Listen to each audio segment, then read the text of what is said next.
Hey everybody, just went to John's Marketplace and got 6 different German beer to try. I'm gonna review each of them and let you know what I think. Benedictiner Hell, brewed in Lich Hesse by the private brewery Dring Melchior. Melchior? In accordance with the original Benedictiner recipe. And there he is right there. This one's a lager, actually. Next up, we've got one called Polliner München Polliner Hefeweizen Munich Wheat Beer since 1634. It's crazy. It's like a soy sauce company. It says it's Germany's #1 Hefeweizen. Next up, we got one of my favorites. I've had this one before. It's by Eyinger. It's Brauweiss. This was the most expensive one, clocking in at $4.59, and I'm excited for that one. We have another Benedictiner. If anybody wants to correct me on how to pronounce that, go for it. Nattertrub. Wheat beer. Product of Germany. Same thing. $2.99. Up next, we got a Fucker. Up next, we got a Tuscher. Tuscher. Hell's Hefeweizen. Again, this word, Nattertrub. Don't know what that means. Aus Bayern. And where does this one come from? Brewed and bottled in Germany, in accordance with the Bavarian purity law. Very cool. And then this one, I think, is a local one. Yeah, product of the USA, Monkless Belgian Ales, and it is from Bend, Oregon. So it didn't travel as far as these, but still gonna be just as good. Or maybe not as good. We'll find out. First up is Polliner Hefeweizen. Let's get a pour. Excellent. Wow. Ooh, that one's really good. That is a lot like Blue Moon. Not as spicy as Blue Moon. Way better on the flavor. Ooh, a lot of honey in that one. That's good. Okay, there's beer number 1. Still beer number 1, and it's good because you can kind of taste the bitters in it. Like, not so much a hop flavor, but more of a bitter flavor. It's really good. Next up is Tuscher Hell's Hefeweizen. Nattertrub. Aus Bayern. This one is a wheat beer, clocking in at 5.2%. See how it pours. Just so you guys know, I'm not straight up drinking 6 beers by myself. I'm sharing these beers. That was a good pour.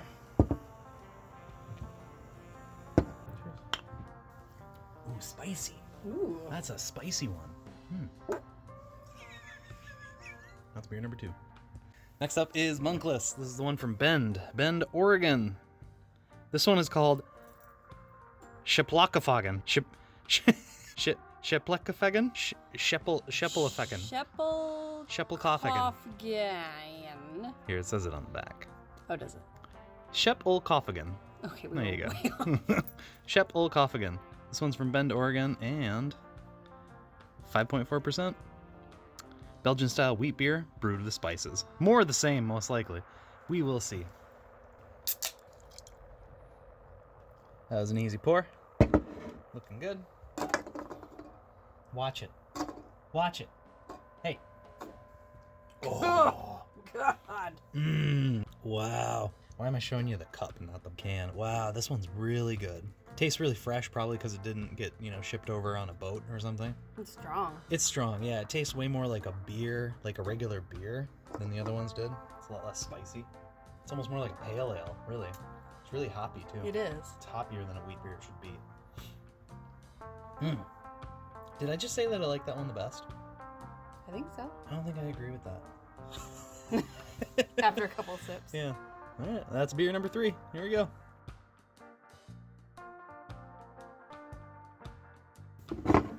All right, buckaroonies, we're firing it up with a twofer because this one is actually a lager. My faithful companion is going to take the wheat beer, and I'm going to deviate a little because we also picked up a lager. We're going to see how these go. Pouring the lager now. Listen to that. That's frothy.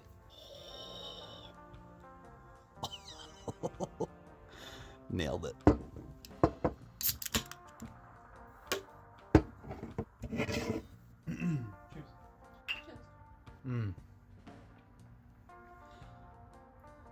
The lager's only okay. I've made beer before.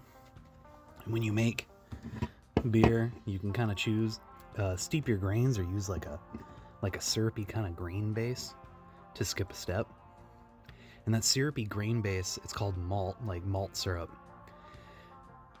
It's got a really distinctive flavor, and some beers can kind of taste like that distinctive, weird malt syrup, and this kind of tastes like that. I don't like this one very much, but you know what? I'm gonna drink it anyways. Maybe it'll grow on me.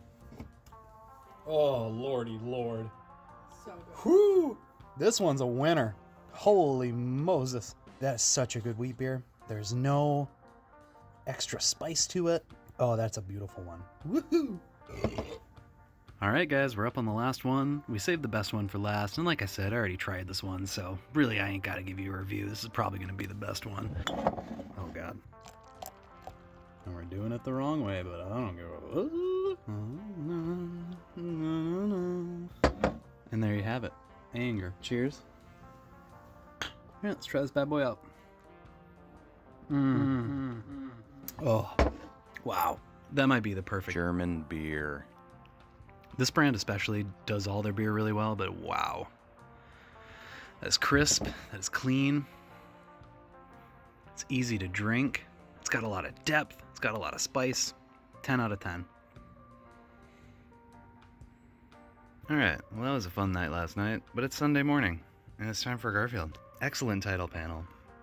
And today's overall joke, one of the best I've seen in a while. You guys know that I love a good visual gag. So the title panel's great. Look at this. It's Garfield and a snowman staring off into the distance. I had a dream kind of like this last night. The first panel, it's John and Garfield. In the first panel, it's John and in the first panel, it's John and in the first panel, it's John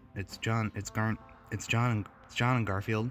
And Garfield thinks, oh no, it's starting to rain. And it is raining. There's rain coming down. You can see it.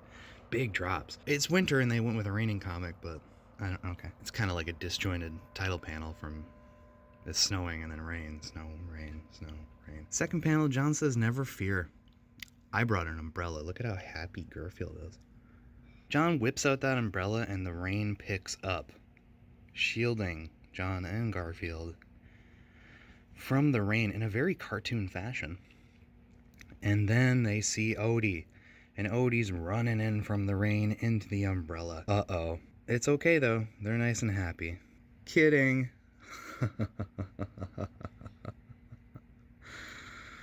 Odie got all wet from the rain. He ran into their protection. And then like a stupid fuck shook his water all over the place. Drenching John and Garfield. Ruining the day. But giving us a pretty fucking funny comic. Alright, thanks for checking out Garfield of the Week. We'll see you later.